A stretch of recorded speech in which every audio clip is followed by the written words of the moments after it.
사랑하는 여러분, 이제 우리가 사무엘 이제 상하를 긴 여정을 진짜 많이 걸었죠. 이제 사무엘 하가 총 24장으로 되어 있거든요. 이제 이 19장이니까 곧 이제 결말에 다 이르게 되어 있습니다. 우리 이제 그 끝자락에 서 있고 그 끝자락에서 보면서 다윗의 쇠약해져 가는 모습들을 우리가 이제 계속적으로 발견하게 되죠. 여러분, 우리가 이제 다윗 하면 어린 나이에 장수 골리앗을 이긴 다윗 이렇게 이제 기억하게 되고, 또 하나님의 선택을 받아 이스라엘이 왕이 된 다윗, 뭐 이런 다윗에 대한 승승장구 이런 모습들만 우리가 기억하고 또 많이 설교를 듣게 됩니다. 허나 우리가 이제 사무엘 상하를 보면서, 특히 이제 사무엘 하를 보면서 다윗의 여정 가운데 그가 승승장구한 것보다 우리가 보면 그가 겪은 고난이 더 많다라는 것을 이제 알게 되죠. 그리고 수없이 또 이루 말할 수 없는 쓰디쓴 그런 인생의 그 쓴맛들을 다윗이 보게 되었다라는 것을 우리가 이제 알게 됩니다. 그래서 우리가 다윗의 긍정적이고 그가 승승장구한 면에만 집중할 것이 아니라 그가 겪은 고난을 통하여 하나님께서 무슨 말씀을 하고 있는지에 대한 그 부분에 대하여 우리가 집중할 필요가 있다는 것이죠. 왜냐하면 우리 인생이 그렇기 때문에 그래요. 뭐 젊은 제가 아직 인생을 논하기에는 그렇지만 이제 더 저보다 연배가 높으신 우리 장로님들, 권사님들, 집사님들은 어떻습니까? 인생이 그렇게 쉽지 않다라는 것을 자신 있게 우리의 자녀들에게 말해줄 수 있지 않습니까? 그러한 여러 인생에서 겪어야 될 고난들과 시련들과 문제들 앞에서 신자는 어떻게 그것들을 대처해 나가야 되고 그것들을 해결하고 풀어야 될지에 대한 인생에 대한 참 교육이 저는 이 다윗을 통해서 배울 수 있다고 저는 믿습니다. 그런 면에서 현재 여러분은 이스라엘은 어떤 나라라고요? 하나님 나라. 여러분 꼭 기억하셔야 돼요. 여러분, 우리가 하나님 나라 하면 죽어서만 가는 그런 어떤 신비한 나라로만 생각하는데 성경은 그렇지 않았어요. 성경은 천국에 간다라고 얘기해요? 천국이 왔다라고 얘기해요? 천국이 왔다라고 얘기를 하죠. 그런 면에서 이스라엘이라는 하나님 나라와 그 중심에 서 있는 다윗을 우리는 봐야 돼요. 즉, 이 말은 이렇게 풀이할 수 있어요. 하나님 나라 중심에 서 있는 나를 어떻게 해석하고 어떻게 바라봐야 할지에 대한 그러한 교훈이 담겨져 있다는 것이죠. 그래서 그 속에서 겪는 그의 여러 고난과 시련을 보면서 여러분과 제가 배워야 한다는 거예요. 그게 바로 우리가 사무엘 상하를 우리가 읽고 배우는 것이고 우리가 성경을 읽는 이유가 거기에 있는 것이죠.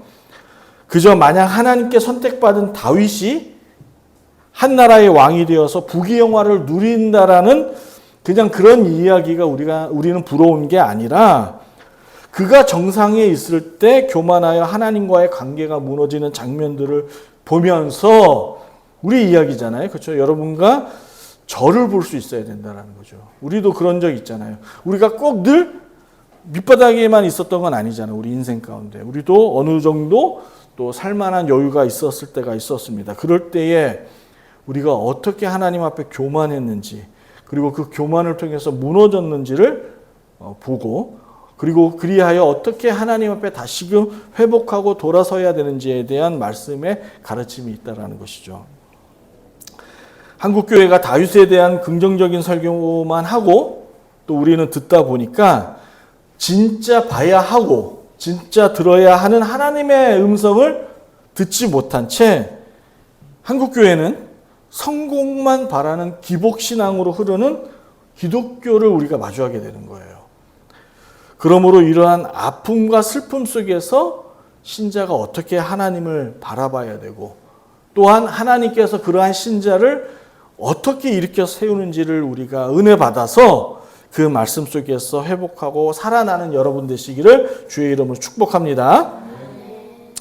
오늘 설교의 결론은 이렇습니다. 결론부터 말씀을 드릴게요. 신명기입니다. 찾아보겠습니다. 신명기 7장 9절과 10절의 말씀입니다. 네, 신명기적 사상이라고 하는 거예요.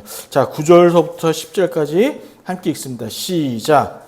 그런즉 너는 알라 오직 내 하나님 여호와는 하나님이시요 신실하신 하나님이시라. 그를 사랑하고 그의 계명을 지키는 자에게는 천대까지 그의 언약을 이행하시며 인애를 베푸시되 그를 미워하는 자에게는 당장날지 멸하려 하시나니 여호와는 자기를 미워하는 자에게 지체하지 아니하시고 당장에게 보응하시니라. 아멘. 여호와는 자기를 미워하는 자에게 지체하지 아니하시고 당장에 그에게 보응하시라 라는 이 진리의 말씀을 다윗으로 하여금 오늘날 성경을 읽는 독자들에게 지금 보여주고 계시는 거예요.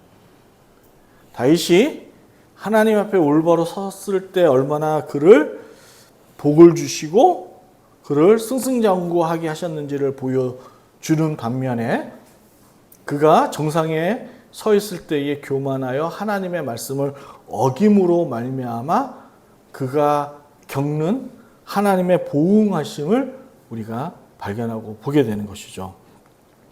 신명기 여기서 미워하는 자라는 말씀은 주님의 말씀에 순종치 않아 범죄를 저지른 자를 가리켜 하나님은 자기를 미워하는 자라고 생각하시는 거예요. 제가 요즘 아내에게 자주 듣는 잔소리가 있습니다. 이게 뭐냐면 밥을 먹고 나면 먹고 난 그릇을 설거지통에 넣잖아요.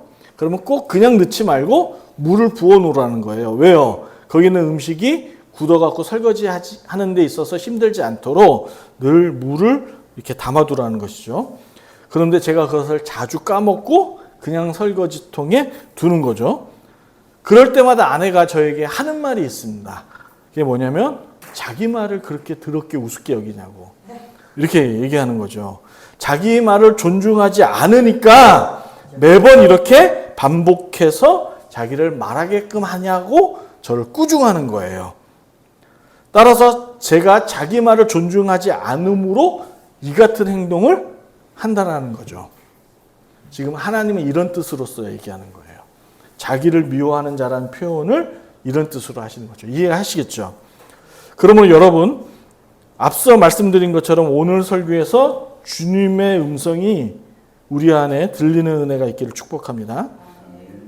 자, 오늘 말씀에서 다윗은 아들 압살롬을 잃고 슬퍼하는 장면들을 보여줍니다. 19장과 20장은 이제 여러 사람들과 앞서 시련과 고난 또 압살롬의 반란으로 인해서 얽혔던 사람들의 이야기를 풀어가는 이야기가 바로 19장, 20장에 이렇게 나와 있습니다. 분명 압살롬은 아버지 다윗을 죽이고자 했던 반란군이죠. 그럼에도 불구하고 다윗은 아들을 잃은 슬픔에 주체할 수 없어서 계속적으로 슬퍼하고 침통함에 빠져 있는 거예요. 그래서 승리자임에도 불구하고 이 슬픔이 너무나도 고통스러워서 마치 패배자의 모습처럼 보이게 된 것이죠. 그리고 함께 싸웠던 장수들 역시 다윗의 이 같은 모습에 풀이 죽어 패장병처럼 귀가하게 된 겁니다. 이를 지켜본 요압 장군이 화가 나서는 왕에게 한마디를 한 장면이 오늘 보이는 후반부에 있는 거죠. 이렇게 얘기하는 거예요. 왕이시여, 지금 왕은 왕과 왕의 가족들을 지키기 위해 목숨 바쳐 구한 왕의 군사들을 지금 부끄럽게 하고 계시는 거예요. 왕을 미워하는 자를 오히려 왕은 사랑하고 왕을 사랑하는 자를 도리어 미워하는 꼴이 되고 말았습니다. 이게 무슨 말이냐면 압살롬은 아들이긴 하나 아버지를 죽이고자 했던 반란군이자 폭군이었죠. 그래서 이를 제압하기 위하여 다윗과 함께 목숨 바쳐 싸웠던 그의 부하들은 어떻게 하는 사람이야? 다윗을 진심으로 사랑하고 존중하고 존경하는 사람들이잖아요. 그런데 현재의 다윗의 행동은 그 결과는 오히려 자신을 위하여 함께 싸웠던 자들의 행동을 부끄럽게 만드는 행동이 되는 것입니다. 라고 요압 장군이 꾸중하는 것이죠. 그래서 엄중히 경고를 하죠. 왕이 계속적으로 이러한 모습을 보이면 저를 포함하여 당신과 함께 싸웠던 모든 부하들은 당신을 떠날 것입니다. 라는 충격적인 말을 합니다. 그래서 이 충격적인 말에 다윗이 벌떡 일어나 자리로 복귀하죠. 여러분 19장은 요압뿐만 아니라 제가 방금 말씀드렸던 것처럼 다윗과 이래저래 얽힌 인물들이 재등장합니다. 이제 하나하나 우리가 살펴볼 건데 나중에 압살롬 편에 섰던 이스라엘 지파들이 나오고요. 다윗을 심하게 모욕했던 시므이가 나오고, 시므이가 누굽니까? 다윗이 도망갔을 때 다윗을 향하여 막 저주하고 부었던 사람 아닙니까? 그리고 종 시바로 인해서 오해를 산 무비보세가 있습니다. 종 시바가 앞장에 뭐라고 얘기했어요? 그 사울을 추종했던 자들이 무비보세를 왕으로 세우고자 또 다른 반란이 일어났습니다라고 거짓을 꾸민 게 누굽니까? 종 시바였죠. 그리고 그런 이유가 어디에 있었어요? 무비보세의 어마어마한 재산을 시바가 갖고자 했던 것이죠. 참 성경은 이름도 그럴싸하게 만들었어요. 시바, 진짜 그런 놈이에요. 예. 그리고 현자, 그러니까 아주 성인군자 같은 바르실레라는 이제 노인이 등장하게 되고 20장의 시작은 또다시 세바라는 반역자가 일어납니다. 반란군이 일어나죠. 그래서 이스라엘을 또다시 다윗 앞에 반란을 일으키는 인물이 세바가 납니다. 자, 이런 인물에 대해서는 이제 다음 시간부터 차근차근 이야기를 해나가도록 하겠어요. 그래서 성경은 이들과 얽힌 이야기를 들려주면서 꼬인 인간사를 어떻게 풀어야 되는지를 지금 설명해주고 있는 겁니다. 우회적으로 보여주는 것이죠. 자, 그럼 결론부터 들어갈게요. 사랑하는 여러분, 이처럼 앞뒤가 막히고 어떻게 수습해야 될지 모르는 이런 상황 속에서 신자는 어떻게 행동을 하는 것이 바람직한 걸까요? 인생이 잘 풀리지 않고 또 인생에 있어서 뭔가 문제 앞에 가로막혔을 때에 신자는 어떻게 해야 될까요? 자, 첫 번째입니다. 오늘 성경에서 말해주는 우리의 교훈이 첫 번째가 뭐냐면 따라합시다. 자기 사람을 우선으로 보살피는 겁니다. 자, 우리에게 있어서 자기 사람의 첫 번째 우선되는 사람들은 누굴까요? 가족이죠. 자, 그 다음 우리는 성도, 교회 공동체인 거예요. 이처럼 함께 있는 사람들을 먼저 보살피고 돌봐야 하는 것이죠. 여러분, 압살롬과의 힘겨운 전쟁으로 고생한 백성들을 다윗은 아들 압살롬을 잃은 슬픔보다 먼저 왕으로서, 아버지가 아닌 왕으로서 먼저 챙겨야 했습니다. 그게 다윗이 가져야 될 우선적인 행동이었죠. 여러분, 이 전쟁은 오롯이 다윗의 전쟁이었어요. 다윗의 집안의 싸움이었지 않습니까? 국가 간의 침략 전쟁이 아니었단 말이에요. 위기 상황이 아니었어요. 다윗에게만 위기였지, 뭐 막말로 다른 사람들은 나 몰라라 하면 나 몰라 할 수 있는 상황인 거죠. 굳이 목숨 바쳐 희생할 필요가 없는 거예요. 그런데 보세요. 백성은 왕의 가문을 지키기 위해 희생한 거예요. 그런데 그 이유에는 있었어요. 무슨 이유가 있었냐면 다윗의 나라라는 것은 곧 무슨 나라이기 때문에? 하나님의 나라이기 때문에, 하나님이 세우신 나라이기 때문에 그 하나님의 나라를 지켜야 한다라는 그 목표의식이 백성들에게는 다 하나같이 있었다라는 것이죠. 그러므로 반역자의 죽음을 슬퍼하는 것은 결코 왕의 태도로서는 바람직하지 못한 거예요. 아버지가 되어서 가장 먼저 가족과 그 주변을 챙기지 않고 오히려 자기와 가족과 상관없는 이웃들을 챙긴다라는 것은 바람직하지 않는 것과 같은 것이죠. 그러므로 다윗은 슬픔을 잠시 묻어두고 자신의 생명과 왕의 가족을 위해 목숨 바쳐 희생한 백성을 위로하고 격려하는 게 맞는 거예요. 왜 그랬을까요? 이 전쟁으로 남편 또는 자식을 잃은 가정들도 있기 때문에 그렇죠. 그리고 평생 불구자의 몸으로 살아야 하는 자기 백성들이 있단 말이에요. 그들을 살펴야 돼요. 이들은 다 누구 때문에 싸운 거예요? 다윗 때문에 싸운 거예요. 그러므로 이들을 먼저 살피고 돌봐야 했던 것이죠.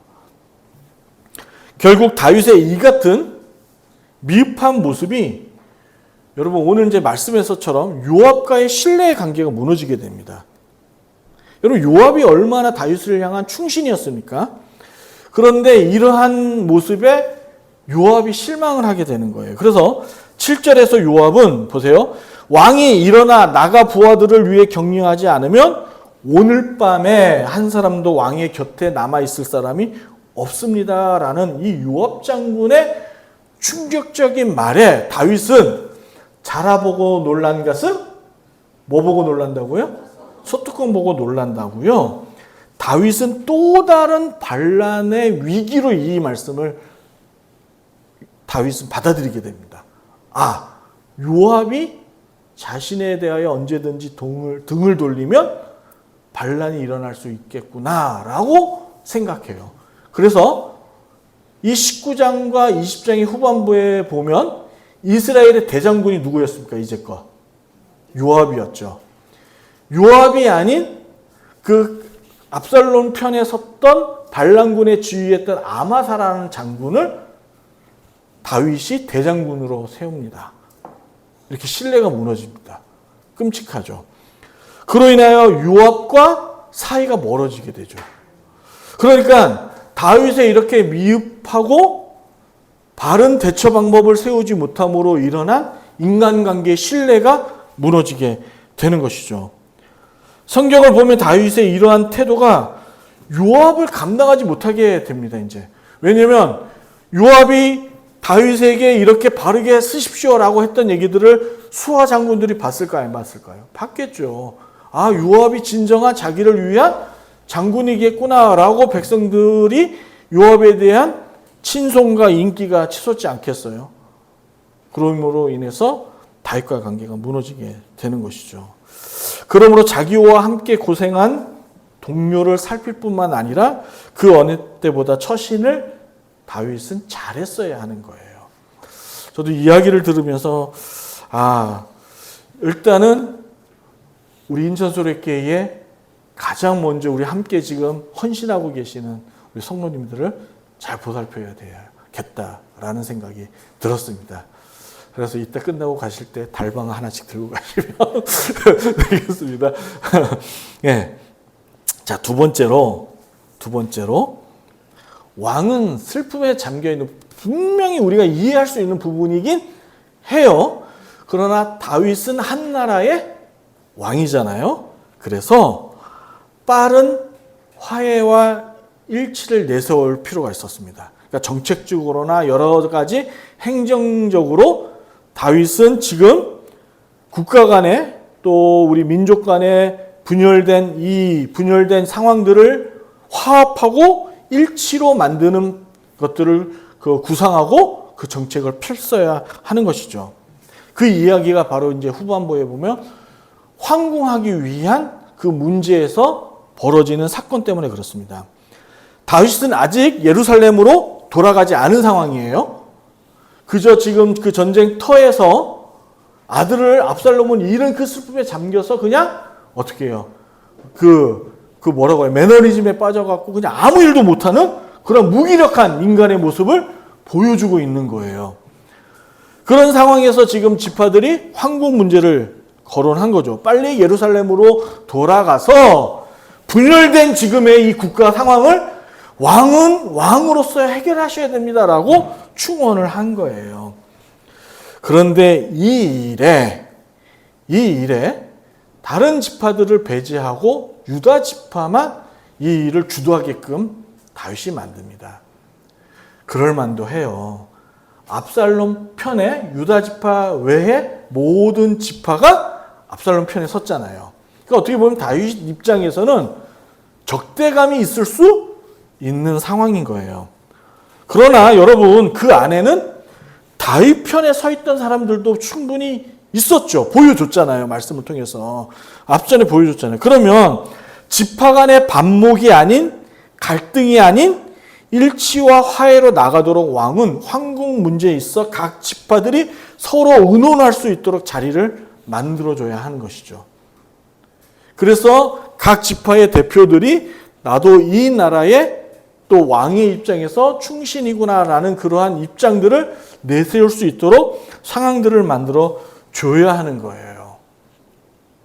그런데 여러분, 다윗이 이 행동을 하지 못하죠. 그래서 19장 마지막 말씀을 보면 더욱 다윗은 유다 지파를 의지하게 됩니다. 그리고 그러한 다윗을 보고 다른 지파들이 불만을 가져서 20장 1절의 시작이 세바의 반역으로 일어나는 거예요. 다른 지파의 반란으로 일어나게 되는 것이죠. 이렇게 이야기가 계속적으로 이어져요. 그런데 여러분, 이제 이게 중요해요. 그런데 여러분, 이 같은 인간의 노력으로는 우리는 완전한 일치와 화해가 불가능하다는 것을 성경은 여실히 지금 보여주고 있는 거예요. 사회의 여러 제도와 법을 만들어 실행하고 단속해 보지만 여러분 어떻습니까? 사회적 혼란과 갈등만 더 심화되는 것을 우리는 보게 되죠. 지금 단적인 예로 서민들을 위해서 내 집 마련을 할 수 있도록 정부가 여러 부동산 정책을 내어놓지만 어때요? 그게 화해와 일치가 됩니까? 안 되죠. 더 갈등만 심화되어지고 골만 깊어지는 것을 보게 됩니다. 이 얘기가 뭐냐면 인간으로서는, 한계를 가진 인간으로서는 완전한 일치와 화해를 만들어내기가 어려워요. 그리고 그 이유는 뭐냐면 여러분과 저는 죄성을 가진 죄인들이었기 때문에 그래요. 여러분, 우리가 이웃을 미워하기 때문에 죄인이 아니에요. 죄인이기 때문에 미워하는 거예요. 이걸 순서를 여러분 잊으시면 안 돼요. 우리가 왜 가족 간에 싸움이 일어나고 다툼이 일어나냐? 싸웠기 때문에 죄인이 아니라 죄인이기 때문에 싸우는 거예요. 아담과 하와를 창조하시고 하나님, 아담은 하와를 볼 때에 너는 나다라고 그랬어요. 그렇게 소중히 여기고 귀하게 여겼고 존귀하게 여겼던 하와를 향하여 범죄하자마자 뭐라고 해요? 이 모든 것이 저 여자 탓입니다라고 변명하잖아요. 이게 죄인이기 때문에 그렇다는 것이죠. 조직이, 집단이 혼란을 극복하기 위해서는 여러분 반드시 일치와 화해가 요구되네요. 그렇지 않습니까? 그런데 인간의 방법을 쓰면 쓸수록 더욱 그것이 심화가 되고 가중된다는 것을 우리는 역사를 통해서 보게 되는 거예요. 그래서 마지막 세 번째, 이 이야기를 지금 성경 전체가 하고 있는 거예요. 이게 성경의 전체의 주제이자 구약의 주제예요. 여러분, 구약의 주제가 그거예요. 구약에 여러 인물들이 나온단 말이에요. 다윗이 얼마나 위대하고 탁월한 인물입니까? 그렇죠? 우리도 다윗처럼 되고 싶죠. 그 장수 3m가 되는 장수 골리앗에 맞서는 다윗의 모습을 보세요. 너는 창과 방패로 맞서지만 나는 여호와의 이름으로 나선다라는 그 다윗의 모습이 얼마나 위대하고 본이 되어집니까? 그런데 그러한 다윗의 모습 역시 노년이 되어지고 여러 시련과 아픔 속에서 쇠약해지는 모습을 통해서 그 역시 한낱 인간의 한계를 보여주고 있잖아요. 차이가 있을 뿐 여러분과 저와 다르지 않다라는 것을 성경이 보여줘요. 이 세상에 여러 많은 위대한 인물들이 있었지만 잠시 잠깐은 좋을 수 있으나 그 나라가, 그 세계가 영원하지 않다라는 것을 보여주죠. 따라서 성경이 이 얘기를 하는 거예요. 따라합시다. 예수님의 이름으로 모일 때 비로소 하나가 됩니다. 이 이야기를 하고 있는 거예요. 성경이. 우리 교회가 존재하는 이유가 예수님 때문이죠. 아멘? 이 얘기는 뭐예요? 여러분과 제가, 또 우리가 관계를 맺고 함께 웃고 함께 울고 함께 이 모든 어려움들을 함께 하고자 하는 이 마음이 누구로부터 시작됐습니까? 예수님 때문인 거죠. 예수님 때문에. 그래서 땅끝까지 복음을 전해야 되는 이유가 거기에 있는 거죠. 예수님의 이름으로 할 때 비로소 일치와 화해가 되는 거예요. 예수님께서 여러분과 저를 하나 되게 하시지 않았습니까? 따라서 사람의 제도나 사람의 방법과 법이 아닌 예수님의 그 사랑과 헌신이 그 공동체의 기본이 되어지고 틀이 되어지고 바탕이 되었을 때 비로소 일치와 화해가 된다는 것을 성경이 말하는 거예요. 그것을 에베소서에서 사도 바울이 이야기합니다. 여러분 에베소서 2장 11절과 19절입니다.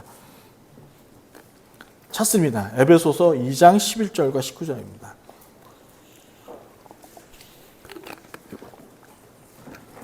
그래서 바울의 서신들을 볼 때 구약 성경과 함께 보는 것이 좋습니다. 바울이 헬라니즘 문화 가운데에 그 당시에 이제 우리들 개념적으로 성경을 설명을 했어요.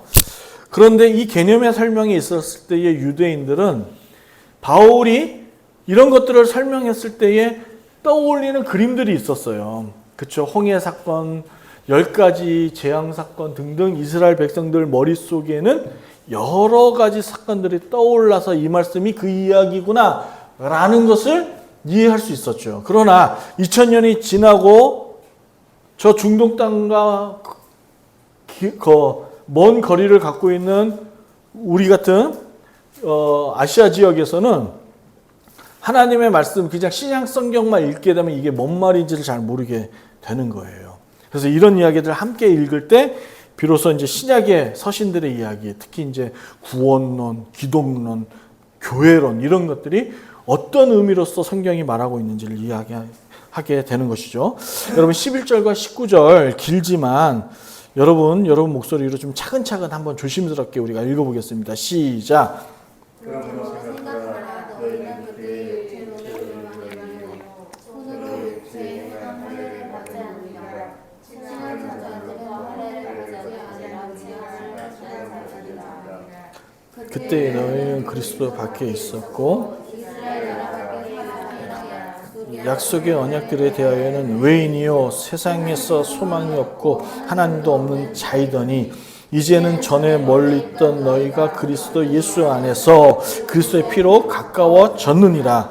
그는 우리의 화평이신지라. 둘로 하나를 만드사 원수된 것 곧 중간에 막힌 담을 자기 육체로 하시고 법조문으로 된 계명의 율법을 폐하셨으니 이는 이 둘로 자기 안에서 한 세 사람을 지어 화평하게 하시고 또 십자가로 이 둘을 한 몸으로 하나님과 화목하게 하려 하심이라. 원수된 것을 십자가로 소멸하시고 또 오셔서 먼데 있는 너희에게 평안을 전하시고 가까운 데 있는 자들에게 평안을 전하셨으니 이는 그로 말미암아 우리 둘이 한 성령 안에서 아버지께 나아감을 얻게 하려 하심이라. 그러므로 이제부터 너희는 외인도 아니요 나그네도 아니요 오직 성도들과 동일한 시민이요 하나님의 권속이라. 사도 바울은 이 에베소서를 읽는 오늘날 여러분과 저에게 생각하래요. 이 생각하다라는 원문의 이야기 기억해내라는 거예요. 끄집어내라는 거예요. 그리고 이 말씀은 여러분 불신자가 아닌 여러분과 저처럼 예수님을 내 구주로 믿는 믿음의 공동체에 속해 있는 권속들에게 지금 얘기하고 있는 거예요. 에베소서 사도 바울이 복음을 전했을 때 그 당시에 사도 바울이 이방인의 전도자였잖아요. 그런데 유대인들 안에는 선민 사상이 있어서 뭐라고 얘기해요? 갈라디아서 같은 경우는 네가 예수님을 믿었지만 우리와 같은 권속이 되기 위해서는 공동체가 되기 위해서는 뭘 받으라고 얘기를 해요? 할례를 받으라고 해요. 그 의미가 없다라는 거예요. 왜요? 그 모든 것들이 예수님의 십자가로 말미암아 소멸되었기 때문에. 율법이 폐하였다라고 번역이 되었지만 정확한 번역은 완성이 된 거예요. 누구로 말미암아? 예수님으로 말미암아 구약에 있는 모든 그 하나님의 구속사적인 그 행위들, 역사하심들과 그 사역들이 누구로부터 종지부가 된 거예요? 예수님으로부터 종지부가 된 거예요.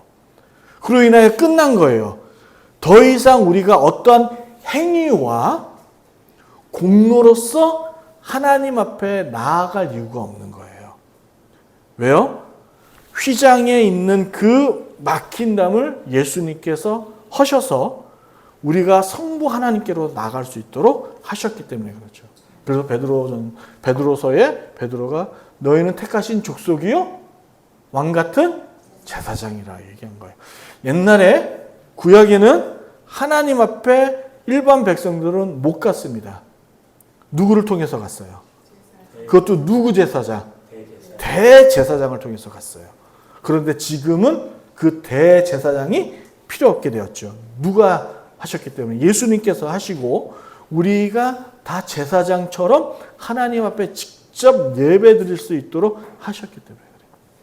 그래서 제가 간혹 이런 말씀 드리는 이유가 있는 거예요. 굳이 목사들 찾아 안수받을 필요 없다고요.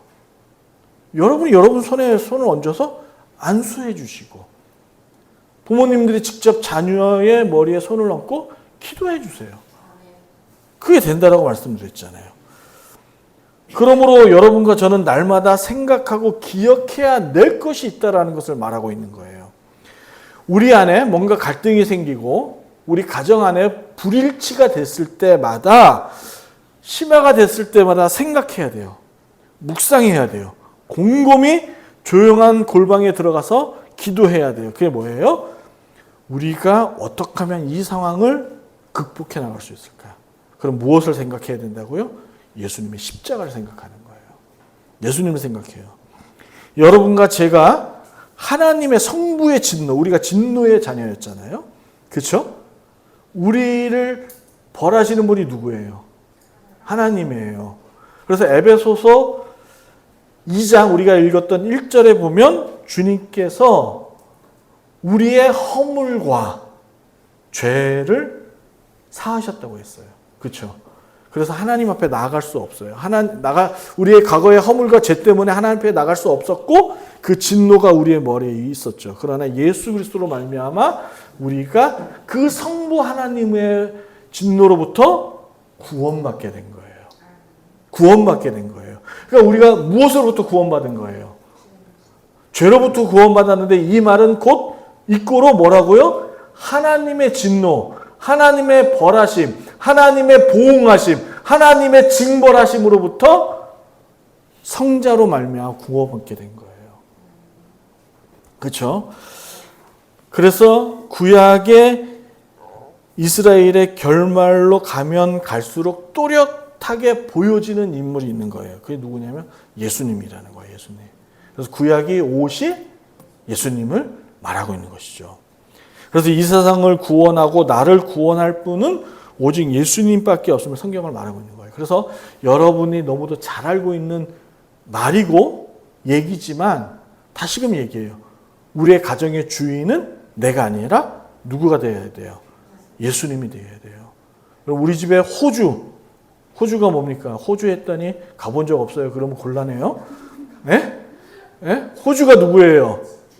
네? 우리 주인은 누구예요? 네, 예수님이 되어야 돼요. 그래서 그럴 때 우리 안에 겸손과 우리의 낮아짐이 되어지는 것이죠. 사랑하는 여러분, 지금 우리 교회가 매일 8장씩 성경을 읽는 이유가 어디에 있습니까? 이 같은 노력이라도 하면 주님께서 복을 주시지 않을까라는 희망 때문입니까? 아니에요. 우리는 이미 복받은 자임을 믿으시기 바랍니다. 복받으신 거예요. 예수님께로 더 가까이 가기 위해서 말씀을 읽는 줄로 믿습니다. 날마다 성경을 읽을 때마다 보이는 분이 계시고 들리는 음성이 있어야 되는 거예요. 그게 바로 예수님의 말씀인 거죠. 그래서 예수님만이 내 소망이요, 방패시요, 요새시요, 그러한 고백이 우리 안에 있어야 되는 거예요. 그래서 이제 다음 주 보면 사무엘하 21장이 나와요. 잠깐 펴보세요. 원래 이 이야기 하면 안 되는데, 예, 원고에 없는데 사무엘하 21장에 보세요. 잠깐 보세요. 뭐예요? 다윗의 시가 나오죠. 22장이요. 죄송합니다. 다윗의 승전가란 시가 나오죠. 그 옆에 뭐라고 나와요? 우리가 잘 아는 시편 18편이 있는 거예요. 여호와는 나의 반석이요 나의 요새시요 나를 위하여 나를 건지시는 자이라.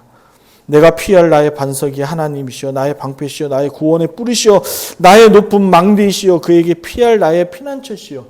다윗이 정상에 오르고 올랐으나 그가 겪는 인생이 너무도 서글픈 거예요.